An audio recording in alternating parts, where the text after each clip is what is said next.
Hi everyone, happy to be here again.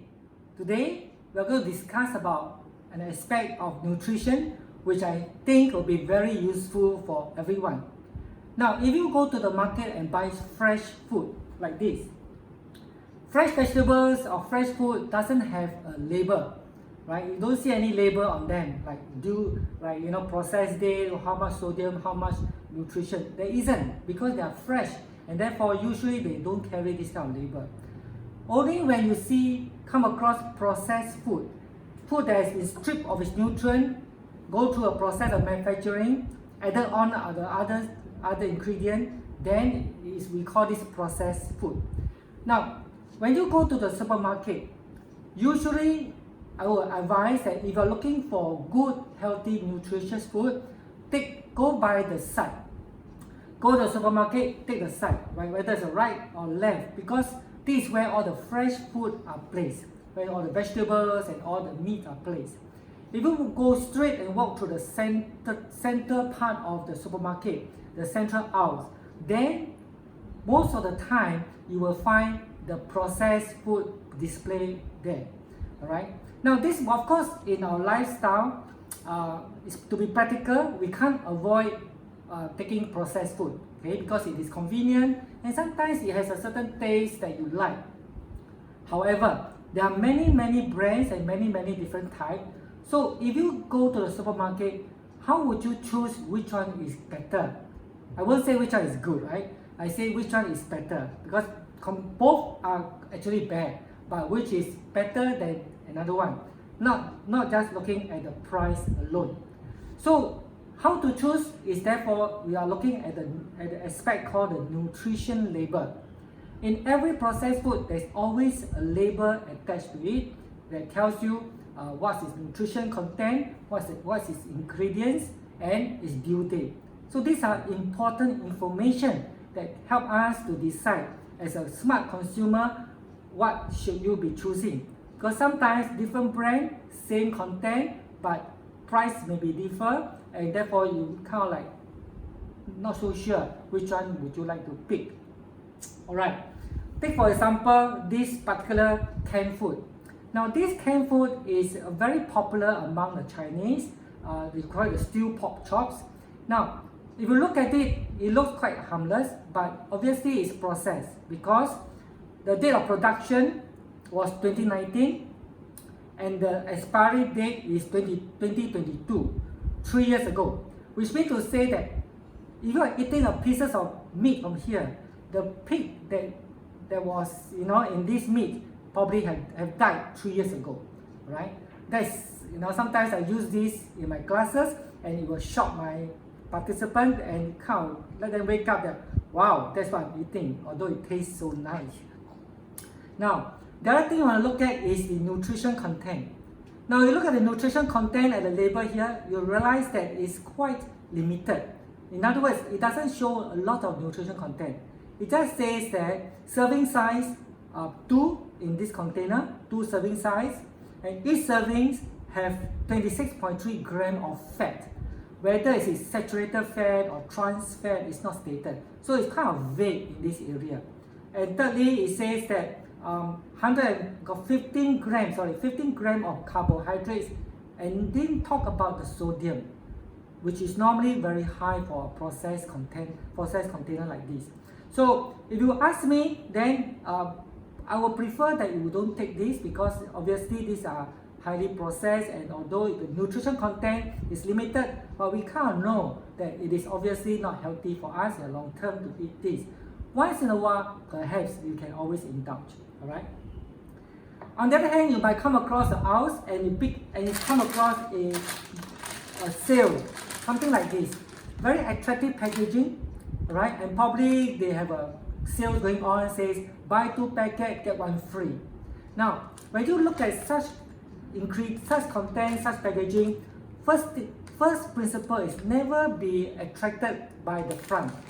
Right? The front packaging are what we call advertising page. That means it's for commercial advertisement. So they'll put out keywords to help you kind of like be attracted to it, right? For example, air fried noodle, right? Not oil fried. So we kind of like pick out some keywords which as consumer we are quite sensitive to. But instead of looking at this front page, and instead of looking at the price, what we'll normally do is turn to the back and look out for two pieces of information. One is a nutrition label, which you'll normally find around a corner, whether it's a top corner or the bottom corner, right? The nutrition content. And second is the ingredient list, which is another very important piece of information when you're reading label, right? Now let's say we start from the nutrition label. In this particular case, what you should be looking for are a few information on the nutrition label. One is how much sodium content is in this packaging, right? Number one. Number two, the amount of fat, especially saturated fat and even trans fat that is present in this packaging. Number three, the amount of dietary fiber and the net carbohydrates. So these are key points that we kind of tick off when we're comparing whether we'll get this packaging or we'll get another brand. Okay, so and let's say we start with the fat content. Obviously, if the calories are stated, that means here they say, for example, there is 1,504 kilojoule of energy of calorie unit from this package. That is the amount of energy you get for consuming this product. However, they didn't mention the amount that is contributed by the fat. In some label, they will put down there, fat will contribute by X amount of kilojoule. And when we always choose that it should not be more than 25% of the total energy content. But if it didn't say that, then we kind of like, we don't have the information, then we go on to the next point of information, which is whether there are trans fat or saturated fat content, how much is it? As a matter of principle, we should choose product that is zero trans fat, right? Now, the way they classify for nutrition label is that when it is less than 0.5 gram of trans fat, they can put it as zero. So the fact that they have a trans fat indicator down there, or they could put down the zero down there, means that there is trans fat. And trans fat is one of the fat that is very bad for our health because our body cannot process it, all right? And it can lead to high triglyceride, high cholesterol level. Now, the other piece we will look at is about the sodium. In this case, you look at the sodium content for this particular packaging is 1,598 milligram of sodium. Now, do you know that in a typical diet, total sodium for the day is 2,005 or 2,004 milligram of sodium maximum. So having 1,598 is actually very, very high sodium content. In other words, consuming this noodle here together with all its ingredient will means that you can't take anything else because you probably have sodium from all other food that you are taking, and therefore you are likely to exceed your daily sodium intake. Now, taking a lot of sodium is not good for our health. We all know that sodium can increase the water content in our blood, and therefore it will drive up our blood pressure. Alright, so this is one of the information that we look at. And of course, we are looking also for carbohydrates. It should be the net carbohydrate should be less than 10, a single digit. Alright, and fiber content should be more than 5 grams. And sugar content should be less than 5 grams. So if we look at this, the sugar content here is 11.4 grams. Way double, more than double what we normally advise for sugar content for such packaging, which is 5 grams or less, right? So take a look at the nutrition label to decide whether this is something you would like to buy compared to another brand. The other part is the ingredient list. The ingredient list is more straightforward, but what we normally tell our class student is that,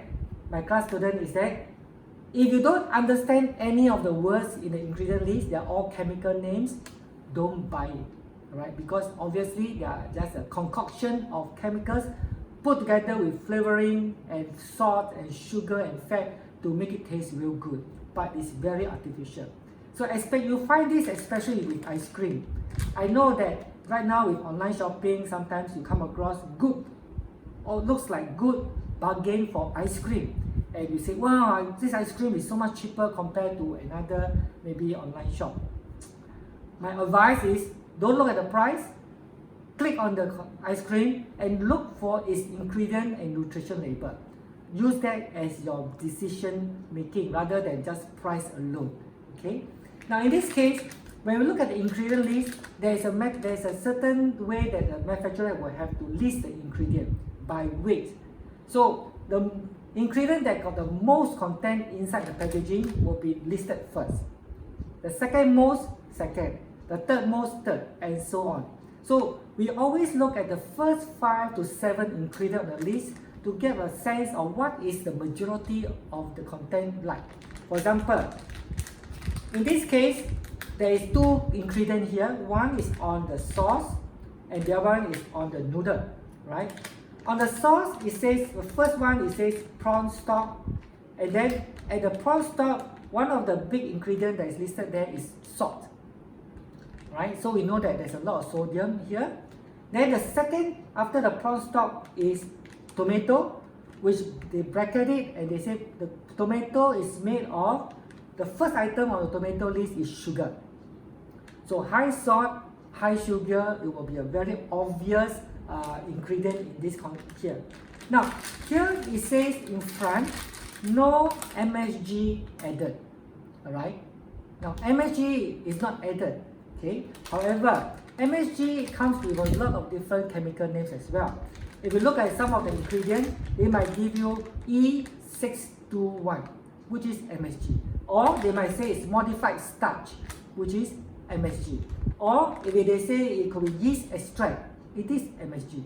So here you may say no MSG added, but if you read the ingredient later, you'll find that there are yeast extract, there are modified cornstarch instead, which is equivalent to the MSG kind of ingredient, preservative, right? So if you look at this ingredient, then realize that now how then should you buy this in the first place, right?